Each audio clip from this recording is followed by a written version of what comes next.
Bien calme, la petite ville de Windsor, à quelques heures des funérailles du prince Philippe. Derrière les hauts murs du château, loin des regards, la cérémonie se prépare. 30 membres de la famille royale seulement, pas de procession publique.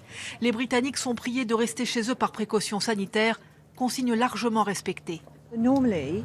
Normalement, ce secteur, derrière vous et derrière moi, devrait être plein à craquer. Il devrait y avoir beaucoup de sécurité et une foule énorme. Dans les vitrines, l'hommage discret des commerçants de Windsor. Pour les fidèles de la famille royale, cette journée est finalement à l'image de l'époux de la reine Elisabeth. Ça correspond à sa personnalité. Il n'aimait ni les feux des projecteurs ni les excès. Ils adoraient Windsor tous les deux et il va être enterré ici, sans face. C'est ce qu'ils voulaient. Hier soir, la reine Elisabeth a fait publier une de ses photos préférées, un moment intime et détendu lors de vacances en Écosse en 2003. Manière pudique de saluer publiquement celui qui l'a accompagnée pendant 73 ans.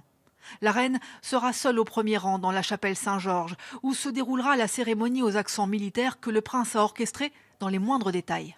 Les militaires savent qu'ils vont honorer les volontés du prince. C'est sûr que c'est difficile à mettre en place avec les contraintes de la pandémie, mais ils ont répété toute la semaine. À Londres, devant le palais de Buckingham, seuls quelques croyants évangéliques sont venus prier. Le Royaume-Uni s'apprête à tourner une page de son histoire, chacun chez soi.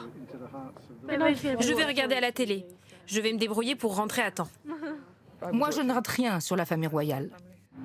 C'est dommage qu'on ne puisse pas y aller. Seul moment de recueillement collectif à 15 h, heure de Londres, le Royaume s'arrêtera pour une minute de silence.